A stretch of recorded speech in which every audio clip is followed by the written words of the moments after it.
No dia 3 de julho, ontem, partiu o Jair Damasceno, que fez parte desse Butac, fez parte das nossas vidas, da minha vida, tudo, né? E assim como o teatro, a vida, né? Tão perene, tão frágil, tão, né? O teatro é assim, é a vida, né?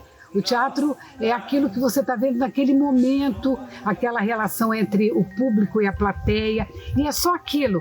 Depois vão ficar as fotos, vão ficar os filmes, mas aquilo não é teatro.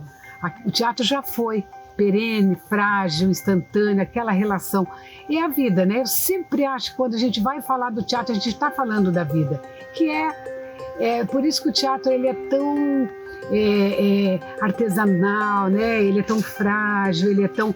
E para você fazer um bom teatro, você tem que fazer esse mergulho mesmo na alma humana, porque é lá que reside a matéria do teatro.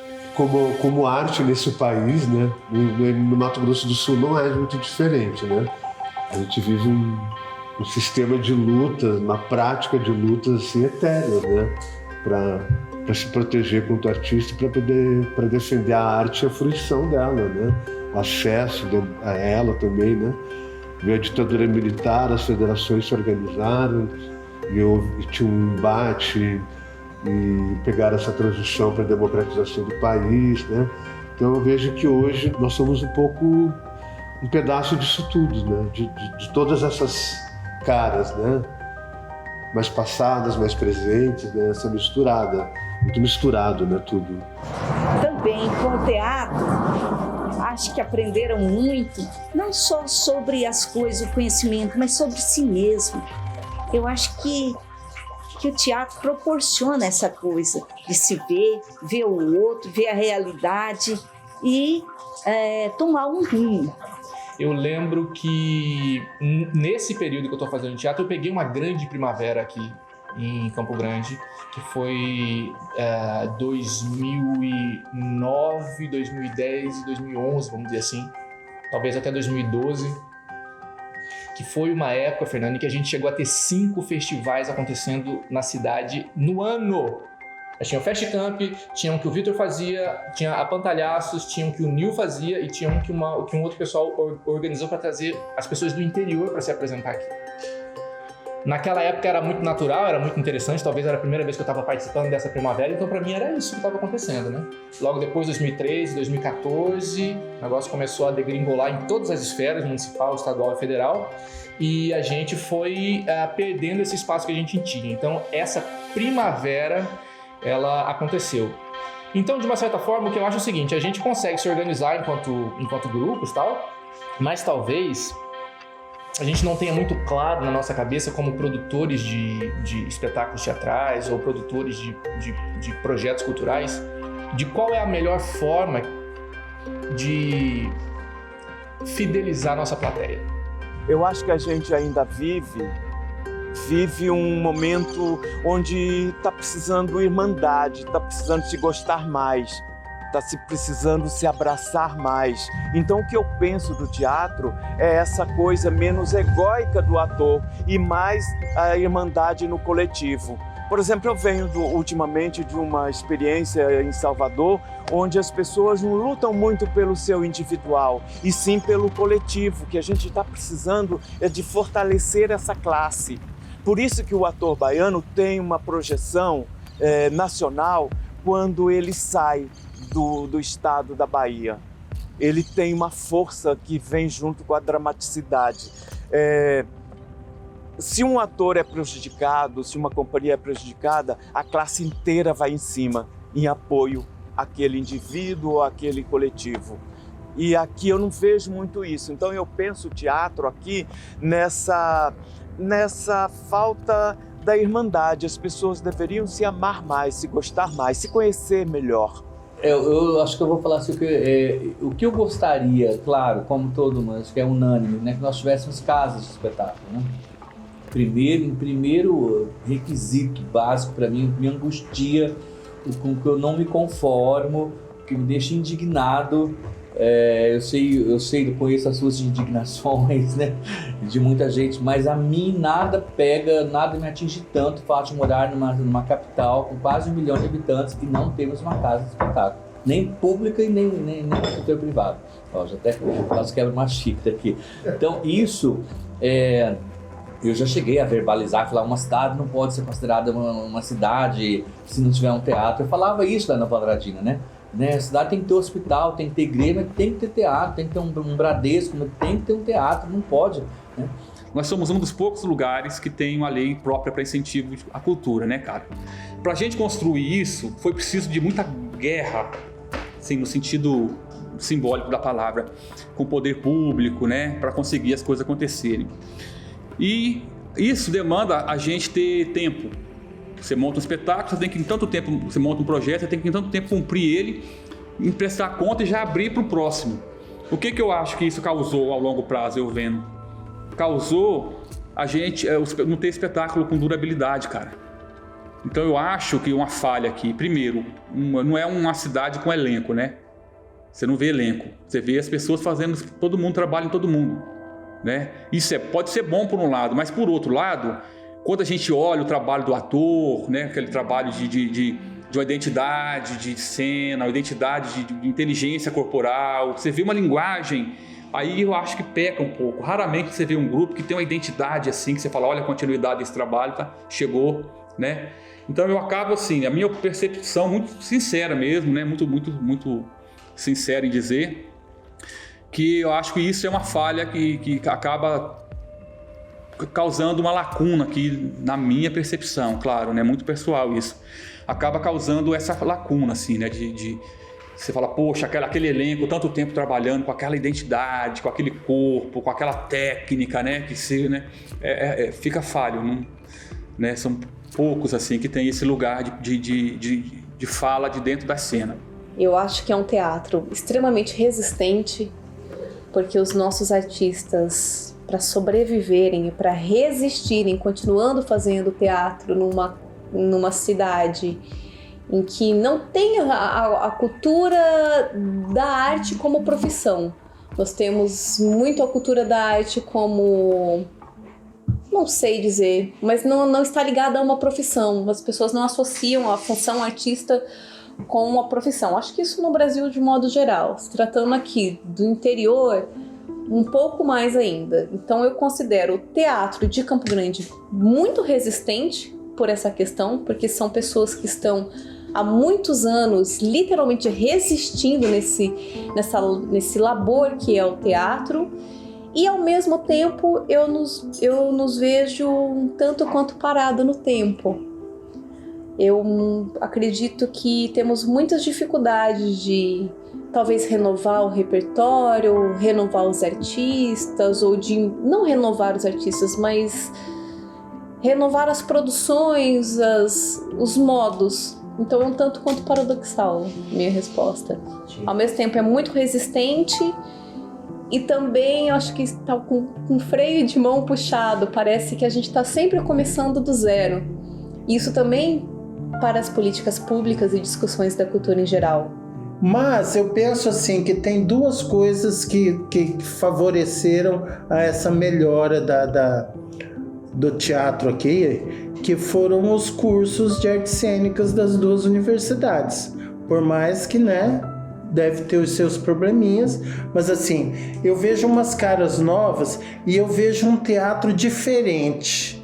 Um teatro que tem assim, tipo uma linguagem própria, um jeito próprio de fazer, né?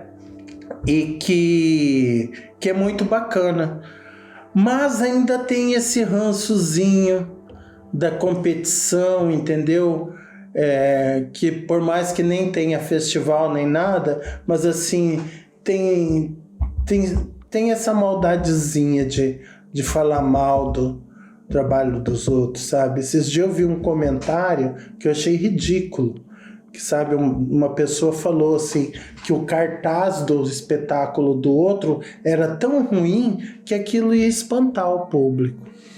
Então, assim, é muita maldade, sabe? É muita crueldade, né? E quer ser cruel, vai fazer Arthur, né? Vai fazer um teatro assim, né? Muito bom. Eu acho que ainda tem essa impressão ainda de ser um teatro muito bairrista, sabe?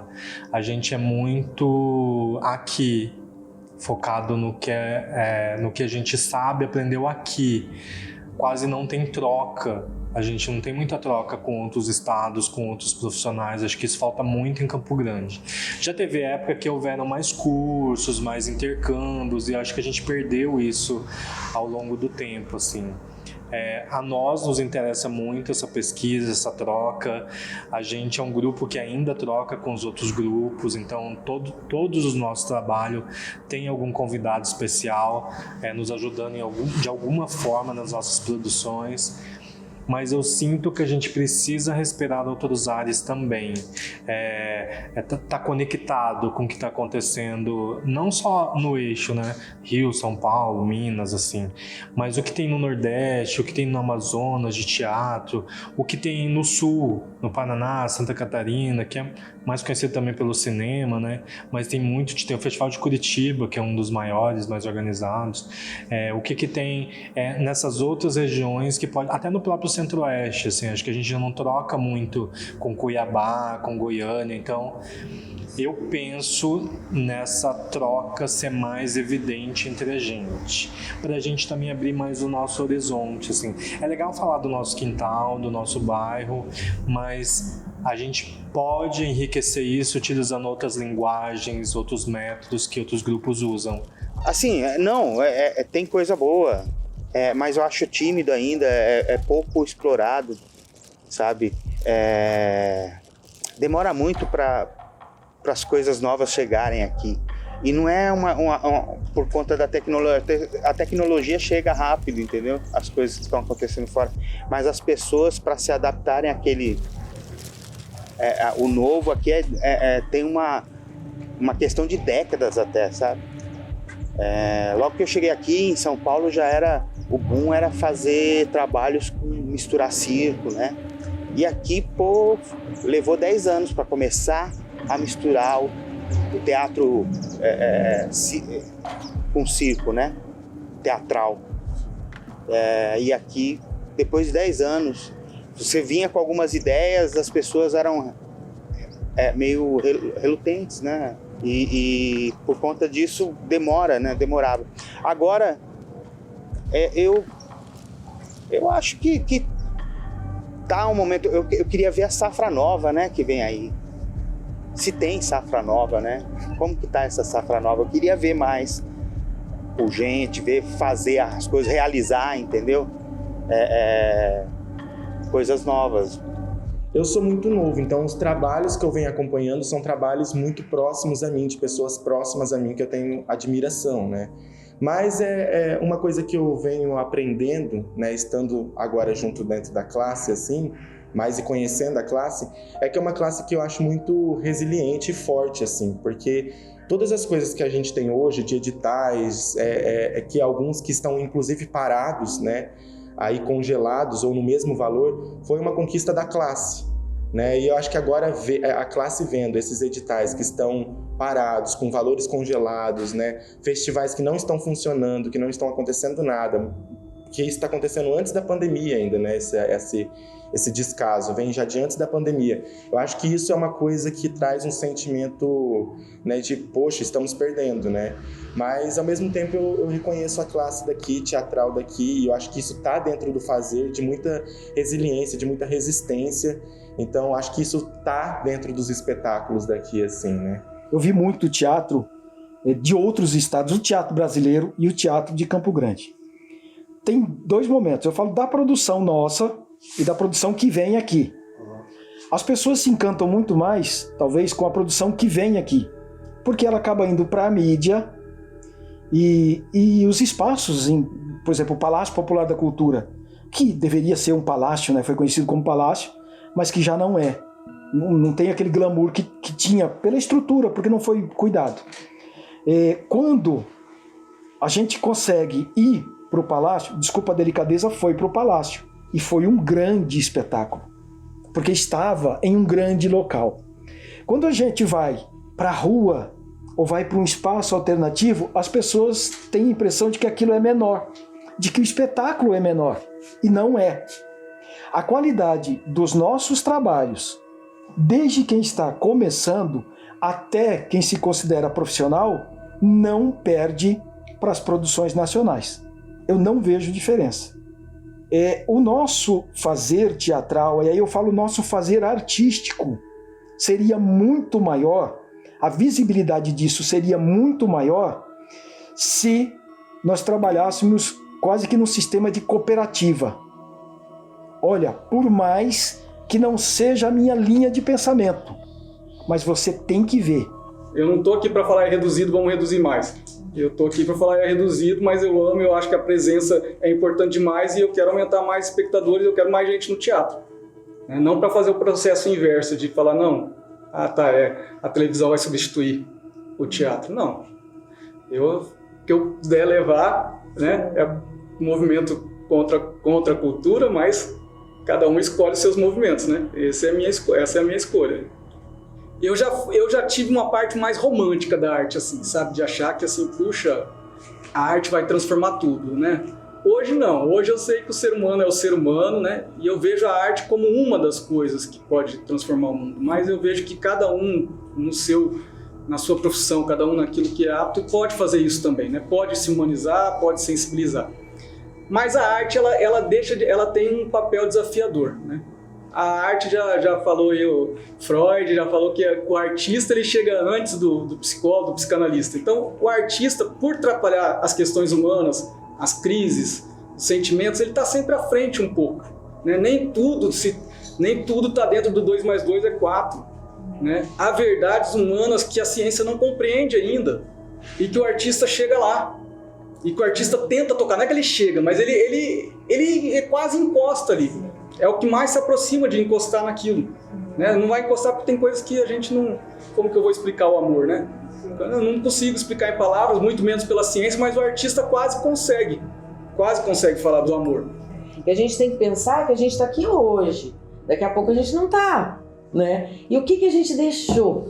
Deixou para os próximos, para quem quer fazer, né? Então, eu tenho sempre a confiança de que tem sempre os malucos interessados e malucas interessados nisso e que também vão entrar com confiança, com vontade e vão querer superar o que a gente já fez. Tomara, né?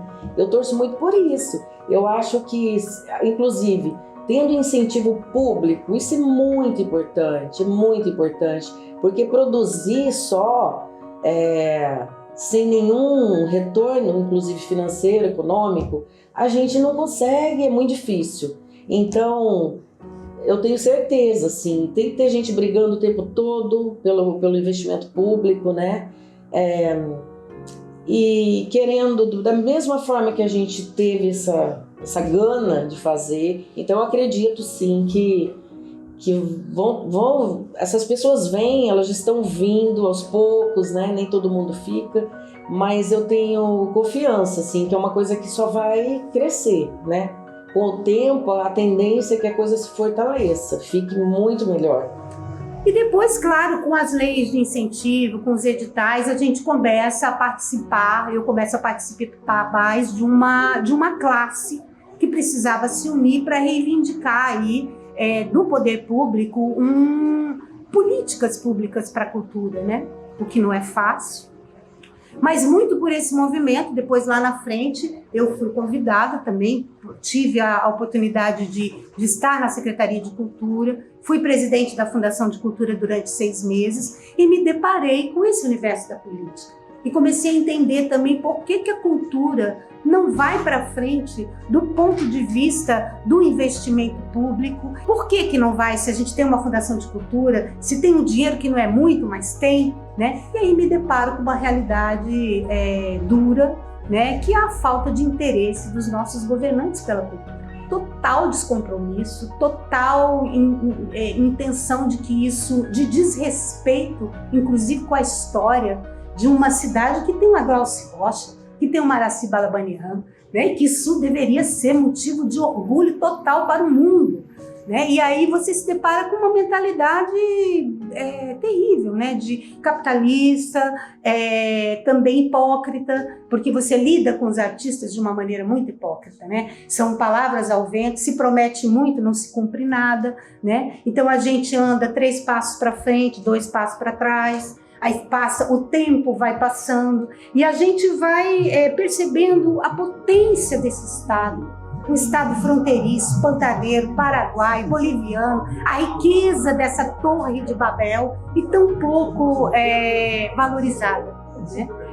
E isso nos coloca diante da estar aqui, né? Depois dessa vivência toda, né? Como continuar estando aqui, o que fazer para que a gente possa avançar, né? Então essa é uma questão que eu me pergunto todo dia. A minha geração é uma geração dos artistas, talvez eu possa dizer intelectualizados, artistas que são muito da experiência, da experimentação, e eu penso que talvez a próxima geração vai ser um pouco ainda menos porque a gente está nessa questão pandêmica. O que não deixa de ser uma transformação, né? Como que vai ser depois eu não sei. E aí eu lembro até de muitas discussões do pessoal da antiga geração, mais velhos do que eu, falando disso, o quanto nós somos bairristas, o quanto a gente não se expande. Quem falava muito isso era o Jair Damasceno, que infelizmente já faleceu há poucos dias da data de hoje que estamos gravando. E ele era um cara que tentava sair, né? Que expandir. Então, existem fagulhas muito importantes do teatro de Mato Grosso do Sul que jamais param. E eu só espero, com esse trabalho, com esse documentário, com essa gravação, também ser uma dessas fagulhas. Penso que ainda não sou, mas eu sei também que eu tenho muito tempo para ser.